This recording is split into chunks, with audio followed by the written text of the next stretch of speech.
Hello art friends! Oh my god, this is going to feel nostalgic. We're going to be reviewing a watercolor set. Now this isn't just any watercolor set though. This is made by CassArt, and if you don't know, CassArt is a brand based in this country, and they're actually pretty good in all honesty, but we've never reviewed an actual like set of their watercolors, so it's gonna be, oh god, we're gonna have to swatch these. Fun fact, these were gifted from two of our friends, Bergie and Raven. Yeah, Raven and Berglund very kindly got these. I swatched those with the swatch cards actually. You've already swatched you the video footage, so you've technically Oh! already done it. Well, that's good actually. It means I don't have to sit through swatching. Yeah, now you can just paint something. It does say on here, the best quality for less, so why don't we put that best quality to the test? But before we do, it came in a very cool bag. Like, this came in a CassArt bag, and I want to show you the bag. The bag was bought separately. Oh, okay. Tyler bought the bag. Okay, well basically, there's a CassArt bag, and it's really cool, and I need to show you that first, and you'll see why. Alright, now this bag, I think this is like the best idea for like a tote bag ever. You might see swatches of the colours, but it's these that are super important. These, I think, A4, A6 and things are British sizes. And these are sizes for paper. So get this right, you have like a pocket to put A6 size paper in. You've got your classic like printer paper A4 here.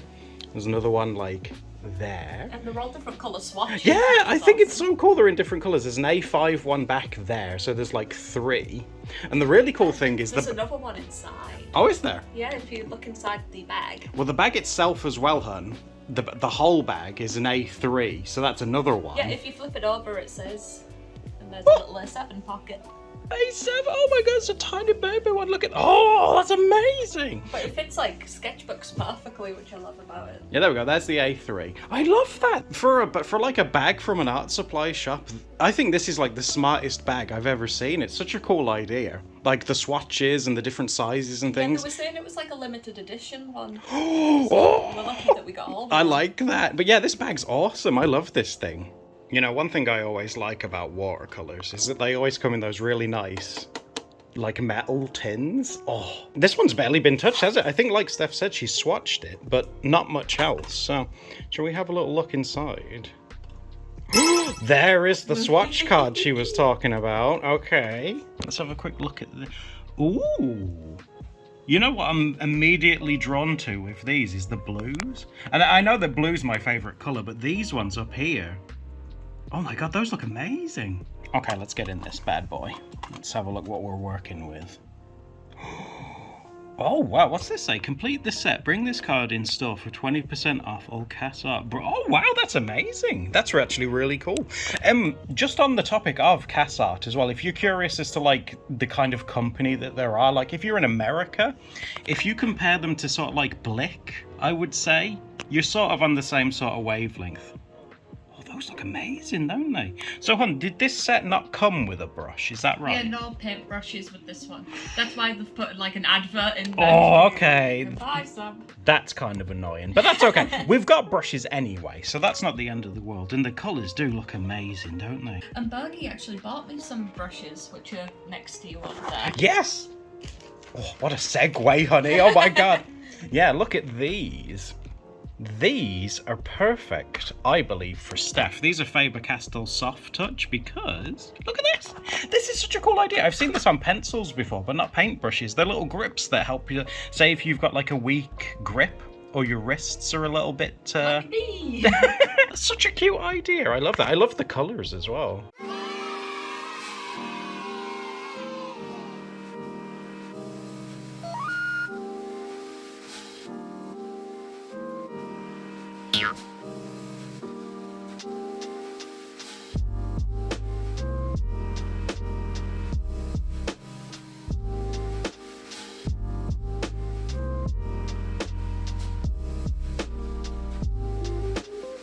To watercolour though, we're going to need some paper, and Steph has opted for a Cutman that I got for her. This was a gift that I got for her quite a while ago now, but the paper's very good. And I want to use this. This was a gift from Steph's granddad. It's from a company called Chilton Wove. So it's watercolor paper. It's a brand I've never heard of though, so it'd be quite interesting. My granddad has like so many different like art hobbies, and then he like puts things away and then forgets about them for like decades. So that might be a company that's like long. Well, it does say. extinct now. It does say down here, Chilton Wove is a registered trademark of 151 products, and they are based up north. They're based in Manchester. So it's another British brand, so I'm quite excited to try them out. Alright, let's take a closer look at the old Chilton Wove. First things that I see, isn't the texture nice? Some people, I know it's kind of like a preference, isn't it? Some people prefer the smooth, some people prefer the textured. I am quite a fan of this texture. I'm a hot press girly. Yeah. I think my paper's basically got no texture. Oh, I'll compare it. I did want to show you though as well that the pages are perforated, which is pretty nice as well. I always appreciate that, so you don't risk like damaging what you've painted or like damaging the little rings. Now compared to Steph's, as she rightly said, if I just flip this, oh my gosh, it's like night and day. Hold on. If I put these next to, oh my word, look at that. It's almost like bristlebark. Yeah, it is. This is so smooth, like super smooth. But hopefully, using the paints, we should see some kind of a different result from using both of these. Again, Steph's going to use the smooth, the hot press, and I'm going to use this textured one here.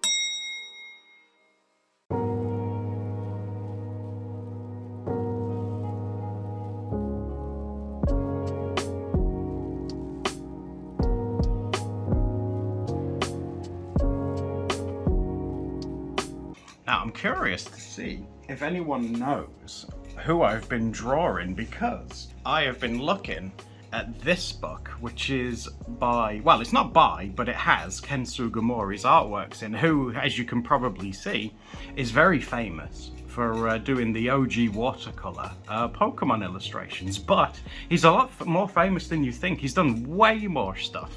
He did a manga called Quinty, which is adorable, and I really like this character, and I was thinking I might try and draw this character in my style, but yeah, he's done like comics and stuff as well, and I had no idea that he even did comics and stuff prior to getting this book. When I first saw this, I was like, oh wow, like the dude that did Pokemon, I bet there's all kinds of cool like Pokemon designs and stuff in here. But there's so much more.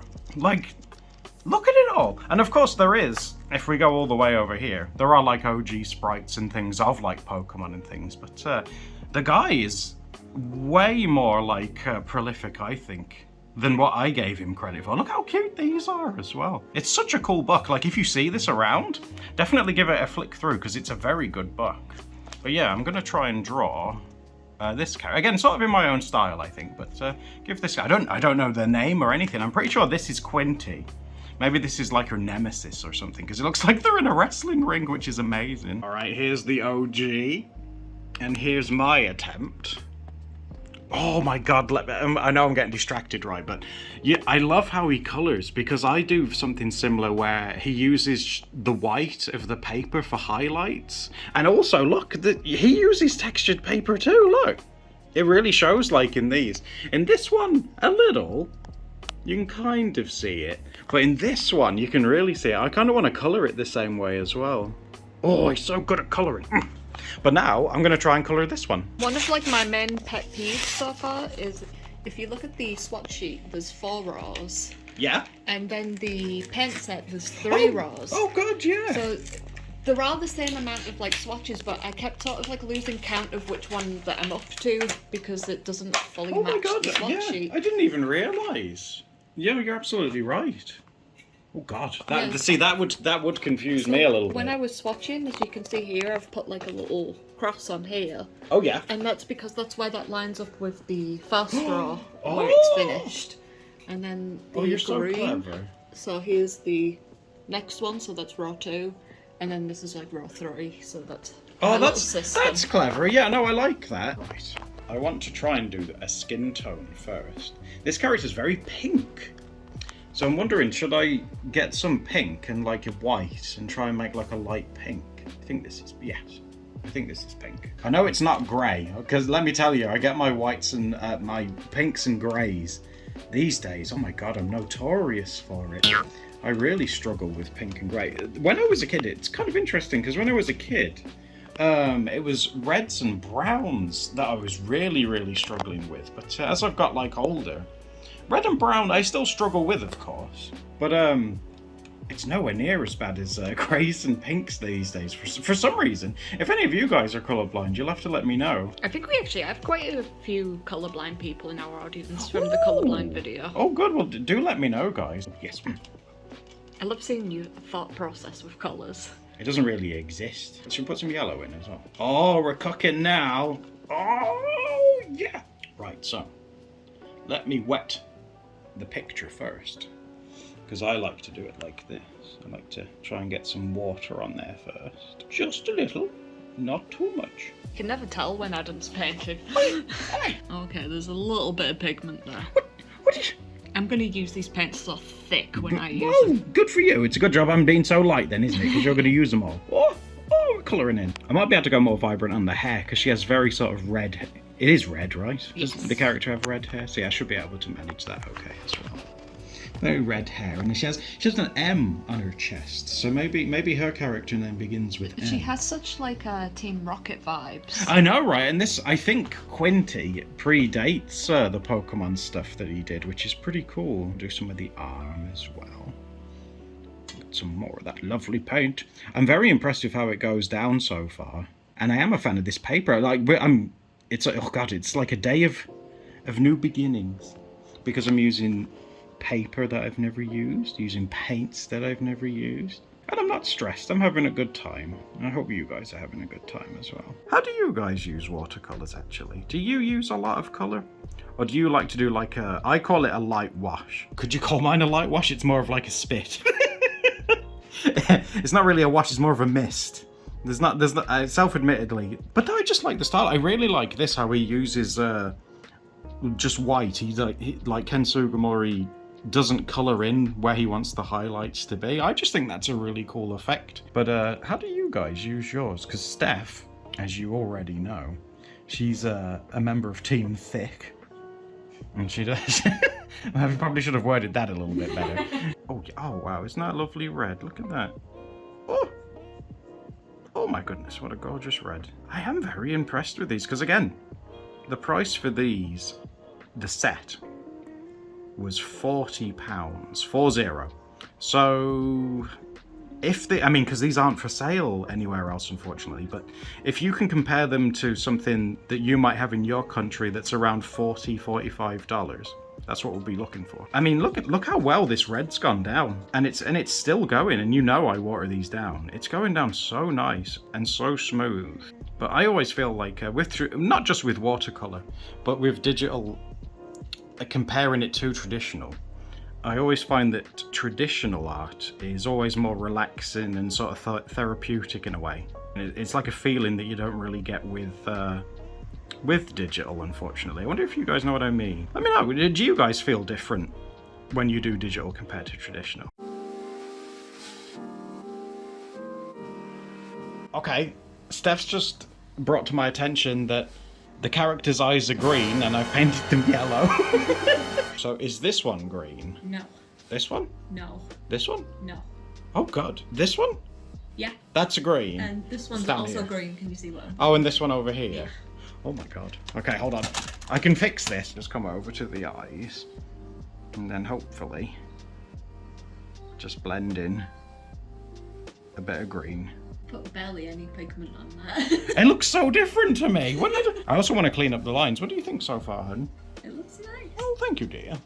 What have you got over there? So I have recently been on a vacation, and Oh, wow. my friend Buggy got me this. It's a little ghosty, because we went to York in the UK. And these are apparently quite famous, aren't they? Yeah, these because ghosts. York's meant to be like quite haunted. So Oh. they've got like a little ghost merchant there The York Ghost Merchant. from the city of 1,000 ghosts. Oh my god, wow. And is this like a ceramic that's been painted then? Yeah, something like that. They're all like hand painted differently. And Bergie picked this one for us because it's got the blue and yellow. Oh, like the Doodle colours. I like that it also looks like it's got like the clouds, because we've got like clouds Yeah, in the it looked banner to me. artwork. The first thought that I had looking at this was it looked like a ghost with a sunset on it. Yeah. That's what it looked like to me. Yeah, it's very pretty. Yeah, that's gorgeous. I've sketched out a little ghosty on here. Oh, he's adorable! Oh my god, I love your interpretation of it. And I think it might be fun to sort of play with, since it's proper watercolor paper, to just really like saturate it in like colour and like the blues and yellows. Oh, we're gonna blend. get damp, honey. Yeah, really test these watercolors to see what they can do. Oh, I'm excited. I'm still a little bit cross that, like, for the price of £40, they still don't give you a brush. I think that's a little bit. They give you a coupon for Yeah, one. they give you a That's a coupon. little bit naughty. Oh, that is a big beefy brush, isn't it? Look at that. And the way it goes down as well, again, because the paper's so smooth. Look at that. Though, I am a little bit biased, and I do think that I preferred mine, but I'm not going to tell her that.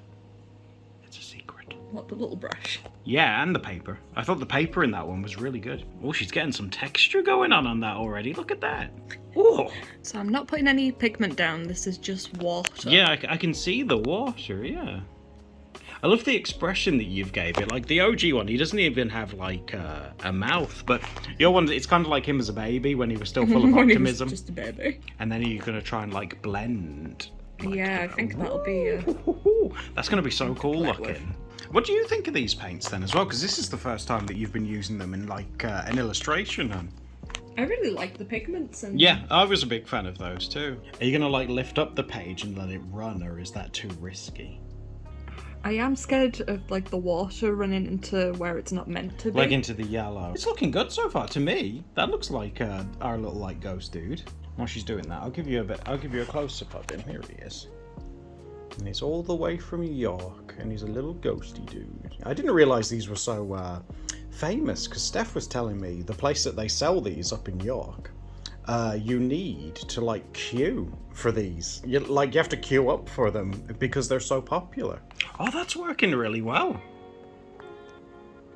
Oh, she's in focus mode, I can tell right now. But that's coming along really well. I love that. I've come for an update, honey. Okay, I've been letting this Oh. dry. That looks so cool. And I think I'm ready to do some inky details. Oh, I love it when you ink. I always say it because it's always true. I'm gonna go for like a bit of a scratchy Yes, inky that'd look really cool, yeah. Because that's kind of the aesthetic that they've got on. Yeah, isn't the design of the box box? artwork. It reminds me of like, you know, like old banknotes with like all the cross hatching and stuff. It makes me It's think really of like an pretty. old dollhouse. It's such a cute Oh box. yeah. Yeah, the packaging, the whole thing for these ghost things is really cute. Like I say, I never heard of them until Steph was like, "Oh, look at this thing," and yeah, they're adorable, and they come in all kinds of different colours. Some of my and friends things. spent like £100 in that shop. Well, it's a rarity, honey. You know the story of the dotted line art that you do? Did Yeah. that originate from you having a tremor and you just sort of adapted, or was that something that you came up with like yourself? Yeah, it was more so like a tremor thing because I find it hard to follow like my line art. Like a solid line. So whenever I can feel that my hand's starting to tremor, I tend to just lift up. Oh yeah, because and I was gonna say, like, is there a method to it, like where the intervals like stop, but it's just like whenever you feel it's like. just whenever my hand Oh, decides that's there's right. going to be one, so it's not really so much like an artistic role. So like if you was to draw this same image like 3 times, the It dots would would look be different Oh, every I think time. that's cool. I like that. Oh, this has come out really sweet, hon. It just looks like a happy little version of the little ghosty that you got. It's really sweet. Wait a second, that's not a watercolor. What is that? Just to tighten up some of like the little cloud details. I feel like it'll help. Oh, yeah. Bring them out. Oh. You know, guys, she's been an artist on YouTube for nearly 10 years for a reason. Look at that. That's a Posca pencil, isn't it, that one? Yeah, Posca. Ooh. Oh, yeah, that's worked really nice, hasn't it? I think mine's dried as well. This is how mine's looking. I still think I prefer the textured paper. It just has like kind of like an old aesthetic to it. It's hard to describe. I just think it looks visually more appealing. But what do you guys think? Are you like team smooth, or I'm gonna call it team rugged? So, Cassart watercolors, I think, are a hit, but one major downside is that you don't get a brush. I think that's ridiculous. Even Reeves back in the day with their genuine Reeves brush, they gave you a brush, but hey, I can't fault the paints, but geez, Cassart, come on, give me a paintbrush, will you?